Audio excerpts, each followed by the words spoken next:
Hey everybody, it's Ryan Metzler here again, and today we're going to check out a game from Breaking Games that is called Letter Tycoon. Letter Tycoon, designed by Brad Brooks. This is a game in which you are trying to spell words, but you can also buy the patents for letters. And buying those patents will hopefully earn you money throughout the game as other players use them. Some patents may be better than others because they're for more common letters. Others may be better because they have abilities that go with them. But in reality, you're just trying to earn money in stocks in order to win the game. So real quick, why don't we take a look at what you get inside of this box. We'll see how the game plays, and we'll come back at the end and get my opinions on Letter Tycoon. So here you can see the components for Letter Tycoon all set up. Now we're currently set up for a 3-player game. The only thing that actually changes here is the end game number of points. So in 3 players it's 34, in 5 players it's 21, 4 players it's 26. You just have the right card out, so in this case we're playing a 3-player game. End game patent points is 34. You'll determine the first player, and the first player will get this Zeppelin. Typically it's determined by cutting the deck, and the player who's closest to the letter Z will get the Zeppelin, and they are the start player of the game. Once you've done that, each player is going to get a hand of 7 of these letter cards. Now these are just letters of the alphabet, and the frequency with which they occur in the deck is laid out on one of these little black cards, which also happens to be the scoring card. So each player will have one of these, and you'll see that A has a frequency of 9, while letters like Q there's only 1 of. So it kind of gives you an idea what your likelihood is of drawing those letters. Once you've got your hand, on your turn you have a choice of one of 2 things you can do. You can either simply discard cards from your hand, get rid of them, and draw new cards, and that basically ends your turn. Or you may play a word using cards from your hand and any of the 3 face-up community cards that are out here, which coincidentally already spell the word red. Now you cannot use only community cards. You must use at least 1 card from your hand, and you will be spelling a word with these cards. Now of course you have to have an agreed upon dictionary, dictionary.com, Webster's, whatever you would like it to be. But you can spell a word, and the longer word you spell, the more money you will earn, and you might even earn stocks, which are kind of like permanent money. There's really not much of a distinction between stocks and dollars in this case, and you'll kind of see that at the end. But let's say that I, for example, wanted to spell trader. So I want to spell T-R-A-D-E-R.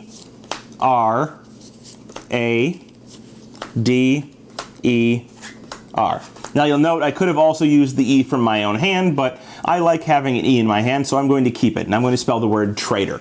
So I'll set my hand aside. I've spelled out trader, and there are 6 cards, 6 letters in the word trader.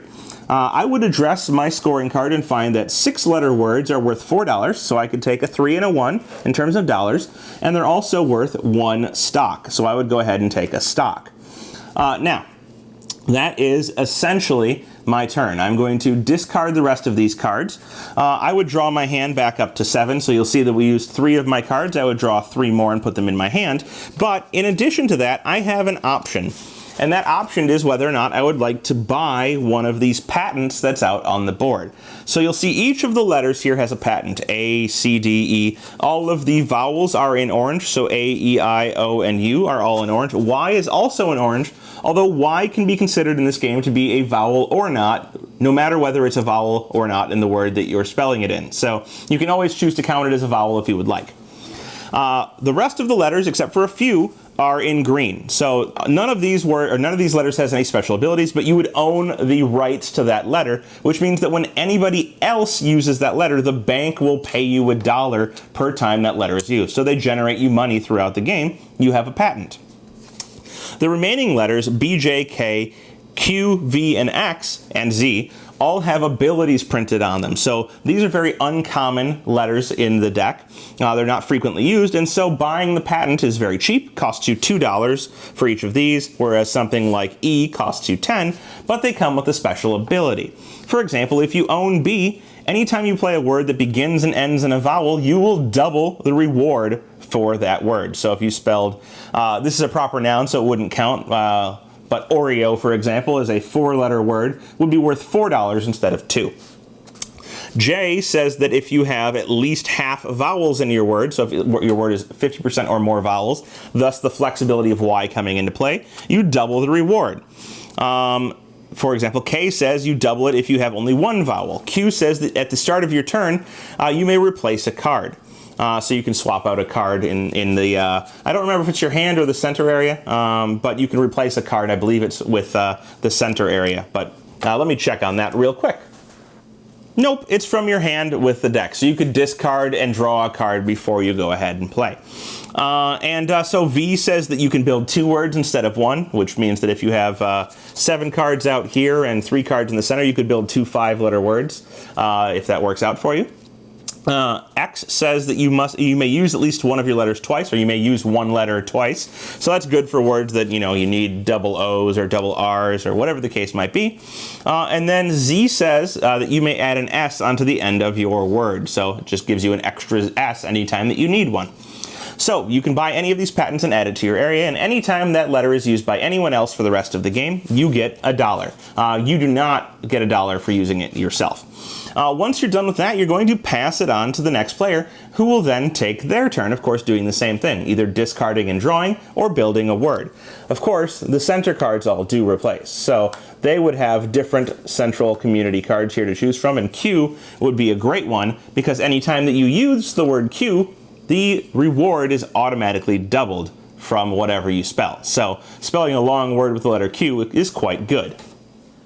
So the game will end, as I said earlier, when somebody obtains, in this case, $34 of value in patents. So you're going to have to buy patents to advance the game. Now that I have $4, I may spend them on buying, let's say I think L is a good investment, because I think L is a good investment. So I would buy L and put it in my own portfolio, and now anytime anybody used L, I would get some money back. The game will end when somebody gets $34 worth of patents, and if it's the first player, everybody else will get another turn. Otherwise, you just finish out the round, so the first player would not get another turn, but everybody else that hadn't yet gone would. At the end of the game, you're going to get points for essentially everything. So every dollar you have is worth a point, every stock you have is worth a point, and of course, all of the money you've converted into patents are worth points. So really, there's no difference between any of it at the end of the game, but whoever has the most combined of those 3 things will be the winner. And there you have it. That is Letter Tycoon from Breaking Games. The game, I think, is pretty interesting. I love spelling games right off the bat. Anything that has to do with words or spelling, so even things like Categories, Scrabble, Paperback, all those games, really quite a fan. And I like Letter Tycoon as well.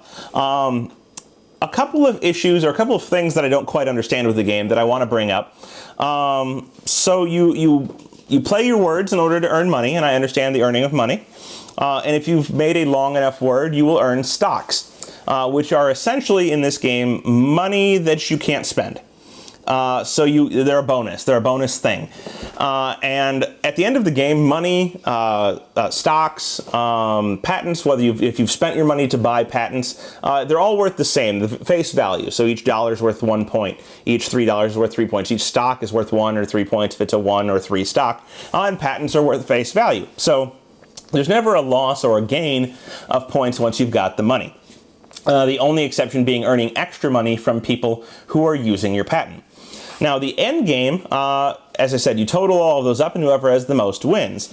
But stocks not being worth anything more than money kind of invalidates the idea of having stocks, especially when you consider that they are not a tiebreaker for winning. So if there's a tie, it actually goes to who owns the most patents, which means who has spent the most money converting it into patents, which there's no loss there. So it's not really an interesting thing for a tiebreaker. More interesting, I think, would be if stocks were the tiebreaker, which would go to who made the harder or longer words, and thus has a better speller, right? So that part really confused me. Aside from that, I find the game interesting, quite interesting. There's one other little quirk, which is the letter Q, doubling things. There's only one Q in the deck.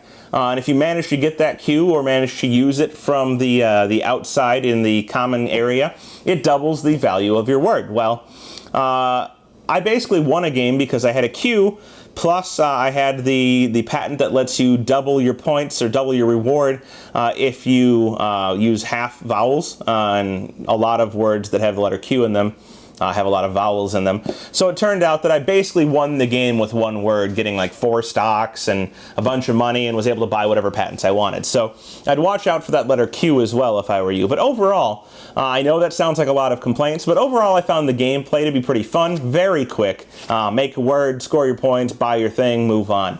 And just an interesting letter game that I'll probably keep for a while at least in order to see how it plays out as I move along. So if that sounds interesting to you, check it out. That's Letter Tycoon from Breaking Games. Thanks so much for watching the Dice Tower videos. Find more great videos and reviews as well as our top-rated audio podcast at Dicetower.com. You can also find other great shows at Dicetowernetwork.com.